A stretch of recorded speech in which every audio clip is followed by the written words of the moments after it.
Hello friends, അപ്പോൾ പുതിയൊരു വീഡിയോയിലേക്ക് സ്വാഗതം. ഇന്ന് ഒരു രസകരമായ ഒരു കോമഡിയാണ്. ഫോട്ടോഗ്രാഫി സംബന്ധിച്ചിട്ടുള്ളത് ഒരു കോമഡി വീഡിയോ ആണ്.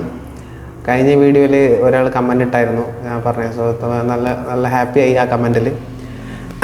ഇന്നത്തെ ഒരു സംഭവം എന്ന് വെച്ചാൽ എൻ്റെ ഒരു പാർട്ടീൻ്റെ വർക്ക് റെഡി ആയിട്ടുണ്ട്, വീഡിയോ ഫോട്ടോ റെഡി ആയിട്ട് ഏകദേശം 2 ആഴ്ചയായി. ഞാൻ അവരോട് കോൺടാക്ട് ചെയ്തുകൊണ്ടുണ്ട്, ഇങ്ങനെ റെഡി ആയിട്ടുണ്ട് എന്ന് പറഞ്ഞിട്ട്. അപ്പോൾ ഇന്ന് ഞാൻ കോളാക്കി രാവിലെ കോളാക്കിയിട്ട് ഞാൻ പറഞ്ഞു, സാർ നിങ്ങളെ വീഡിയോ ഫോട്ടോ റെഡി ഉണ്ട്, അപ്പോൾ ഒരു 20,000 പേയ്മെൻറ്റ് ബാക്കിയുണ്ട്. അതെ. അപ്പോൾ അവർ പറഞ്ഞു, അതെ അല്ലേ, അത് സംഭവം എന്താണെന്ന് വെച്ചാൽ കല്യാണത്തിൻ്റെ ഇതിൽ കുറച്ചധികം കടമായി. അപ്പോൾ പന്തലുകാർക്കും കാറ്ററേഴ്സിനവർക്കും സ്വർണ്ണത്തിൻ്റെ ജ്വല്ലൊന്നും കൊടുത്തിട്ട് അങ്ങനെ കുറച്ച് കടമുണ്ട്. അപ്പോൾ അതെല്ലാം ആയിട്ട് നോക്കാം. അപ്പോൾ ഞാൻ പറഞ്ഞു, സാർ അത് അപ്പോൾ എൻ്റെതും എമൗണ്ട് എനിക്കൊരു കടമല്ലേ. അല്ല, നിങ്ങളത് കടാന്നില്ല, നിങ്ങളത് ഫോട്ടോ വീഡിയോ അല്ലല്ലേ, അത് വലിയൊരു പ്രശ്നമല്ല, എപ്പോൾ വേണമെങ്കിൽ എടുക്കാമല്ലോ.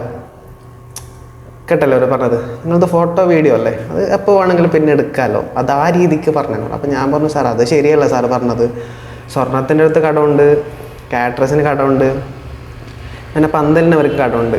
അതെ, തലേദിവസം നൈറ്റ് നിങ്ങളൊരു DJ പാർട്ടി വെച്ചു, കുറേ ആൾ വന്ന് കള്ളു കുടിച്ചിട്ട് ഡാൻസ് കളിച്ചിട്ട് പോയി, നല്ലോണം ചിലവാക്കി, അതിലും കടമുണ്ട് പോലും. അതെ. അപ്പം നമ്മൾ ഈ 2 ദിവസം ഈ നിങ്ങൾ ചെയ്ത ഈ സെറ്റപ്പും കാര്യങ്ങളെല്ലാം കവർ ചെയ്തിട്ട് രാത്രിയും പകലും ഇരുന്നിട്ട് എഡിറ്റ് ചെയ്തിട്ട് സാധനം റെഡിയാക്കിയിട്ട് വിളിക്കുന്ന സമയത്ത് നിങ്ങൾ ഇങ്ങനെ പറഞ്ഞു കഴിഞ്ഞാൽ അത് ശരിയാണോ സാധനം ചോദിച്ചു. അപ്പോൾ അയാളെന്നോട് ചൂടായി. ഞാനെന്തോ കടം ചോദിക്കുന്ന പോലെ, കടം തന്നിട്ട് ചോദിക്കുന്ന പോലെ അങ്ങനെ ചൂടായതിനോട്. അപ്പോൾ ഞാൻ ചൂടായിട്ട് കസ്റ്റമറോട് ഞാൻ പറഞ്ഞു, ഇങ്ങനെ സംഭവം, നിങ്ങൾക്ക് ആൽബം വേണമെന്നുണ്ടെങ്കിൽ ഈ ആഴ്ചയിൽ എടുത്ത് പേയ്മെൻറ്റ് ചെയ്തിട്ട് കൊണ്ടുപോയിക്കോളൂ. അപ്പോൾ പറഞ്ഞു, നിങ്ങൾ ഫസ്റ്റ് ആൽബം വീഡിയോ പിന്നെ നോക്കിയിട്ട് നമ്മൾ പേയ്മെൻറ്റ് ചെയ്യാമെന്ന് പറഞ്ഞു. ഞാൻ പറഞ്ഞു, നിങ്ങൾ ഇങ്ങനെ സംസാരിക്കുന്ന ആളെങ്കിൽ ഞാൻ ആൽബം വീഡിയോ തന്നു കഴിഞ്ഞാൽ അതിൽ കംപ്ലയിൻറ്റ് കണ്ടെത്തിയിട്ട് അതിങ്ങനെ ഡിലേ ആക്കും. അതെനിക്കറിയാം. എൻ്റെ ആൽബം വീഡിയോ കണ്ടിട്ടാണ് നിങ്ങൾ ഓർഡർ തന്നത്, അല്ലാതെ വെറുതെ ഇങ്ങനെ വന്നിട്ട് ഓർഡർ തന്നല്ലല്ലോ. അപ്പോൾ നിങ്ങൾ പേയ്മെൻറ്റ് ആക്കൂ, സാധനം തരാമെന്ന് പറഞ്ഞിട്ട് ഞാൻ ഫോൺ വെച്ചു. ഇതാണ് ഇപ്പോഴത്തെ പലരുടെയും അവസ്ഥ. എൻ്റെ മാത്രമല്ല, എനിക്ക് ഇങ്ങനത്തെ 2-3 ക്ലയൻ്റ് ഉണ്ട്.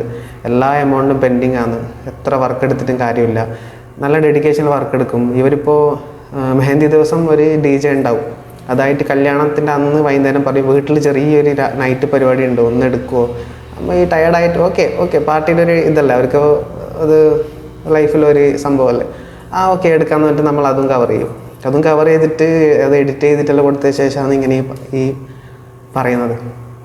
സത്യം പറഞ്ഞാൽ എൻ്റെ ഓപ്പോസിറ്റ് വന്ന ഒരു ടീമുണ്ടായിരുന്നു, ഒരു കുട്ടികളായിരുന്നു, ഇപ്പോഴത്തെ ന്യൂ ജനറേഷൻ പിള്ളേരായിരുന്നു. നല്ല വർക്കാണ് അവർ, ഇൻസ്റ്റാ പേജിൽ നല്ല വർക്കാണ്. അപ്പോൾ അവരെന്ത് ചെയ്യുന്നത് വെച്ചാൽ ഈവനിങ്ങിൽ ഫോട്ടോസും വീഡിയോസും അവർ കൊടുത്തു. ആർക്ക്? ചെക്കനും ഷെയർ ചെയ്തു, എനിക്ക് ചെക്കൻ്റെ സൈഡായിരുന്നു. അപ്പോൾ പണ്ട് സൈഡിലെ വീഡിയോസ് ചെക്കൻ്റെ സൈഡിലേക്ക് ഷെയർ ചെയ്തു. അവർക്ക് ഓൾമോസ്റ്റ് സാധനമെല്ലാം കിട്ടി. അപ്പോൾ അവരെ പേയ്മെൻറ്റും പെൻഡിങ്. അവർ ആൽബം ഇല്ല, അവർ ജസ്റ്റ് എടുത്തിട്ട് പെൺഡ്രൈവിൽ പോകും. അപ്പോൾ ഞാൻ അങ്ങനെ ചെയ്യുന്നില്ല, ഞാൻ കൂടുതലും ആൽബം ആണ് പ്രിഫർ ചെയ്യുന്നത്. അപ്പോൾ ആൽബം വീഡിയോസ് എല്ലാം അപ്പോൾ അവരങ്ങനെ കൊടുത്തു. അപ്പോൾ അവർക്ക് ഇത് കണ്ടിട്ടായില്ലേ, ഇതിന് ആവശ്യമില്ല. അപ്പോൾ നമ്മൾ ഇങ്ങനെ പറയുമ്പോൾ ഇങ്ങനെ ഈ രീതിക്കാണ് അവരെ റെസ്പോൺസ്. എത്ര പേർക്ക് ഇങ്ങനത്തെ അനുഭവം ഉണ്ടായിട്ടുണ്ടെന്ന് അറിയില്ല. ഞാൻ കുറേ ആൾ എന്നോട് പറഞ്ഞു, ഇങ്ങനെ സംഭവം ഉണ്ട് സന്ദീപ്, എന്ത് ചെയ്യുന്നത്. ഞാൻ ഒന്നും ചെയ്യാൻ പറ്റില്ല. നമ്മൾ ഈ ഫോട്ടോ എടുത്തിട്ട് വൈകുന്നേരം കൊടുക്കുന്നില്ലേ ഈ സാധനങ്ങൾ, കുറേ ഫോട്ടോസും വീഡിയോസുമായിട്ട് കൊടുത്തു കഴിഞ്ഞാൽ പിന്നെ അവർക്ക് ആൽബം നോക്കാനും ഈ ഹൈലൈറ്റ്സ് വീഡിയോ ഫുൾ വീഡിയോ നോക്കാൻ ഇൻട്രസ്റ്റ് ഉണ്ടാകുന്നില്ല. ചില പാർട്ടി, എല്ലാവരും അങ്ങനെയല്ല, ചില പാർട്ടീസ് അങ്ങനെ ഉണ്ടാകുന്നുണ്ട്. ചില പാർട്ടി ക്ലിയർ കട്ടായിട്ട് നിൽക്കുന്ന പാർട്ടി ക്ലയൻസും ഉണ്ട്, ഇതേപോലെയുള്ള ക്ലയൻസും ഉണ്ട്. പിന്നെ അതിനൊരു സൊല്യൂഷൻ എന്ന് വെച്ചാൽ എനിക്കറിയില്ല, എല്ലാവരും ഡിസ്കസ് ചെയ്തിട്ട് ഒരു സൊല്യൂഷൻ കണ്ടുപിടിക്കണം.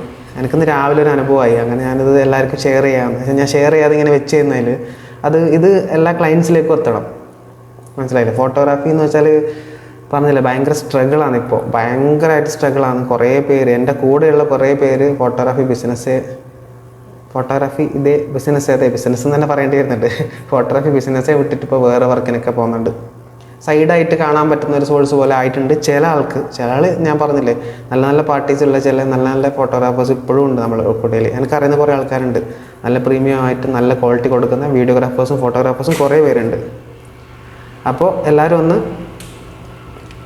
ചിന്തിച്ച് നോക്കുക, ഇത് കാണുന്നവർ മുഴുവനായിട്ട് കാണുക, എനിക്കൊന്ന് സപ്പോർട്ട് ചെയ്യുക, സബ്സ്ക്രൈബ് ചെയ്യുക, ഷെയർ ചെയ്യുക, ഒന്ന് മോട്ടിവേറ്റ് ആക്കി തന്നെ. സെൽഫ് മോട്ടിവേഷൻ ആയതാണ്. പിന്നെ കുറേ ആൾ വീഡിയോ കണ്ടിട്ടും ഞാൻ എന്തിനീ പറയാതിരിക്കണം, എനിക്ക് അങ്ങനത്തെ കുറേ അനുഭവങ്ങളുണ്ട്, ഞാൻ ഉണ്ടാകുന്നതെല്ലാം നിങ്ങൾക്ക് ഷെയർ ചെയ്യാം. അപ്പോൾ എന്നൊരു വീഡിയോയിൽ കാണുന്നവരെ ബൈ.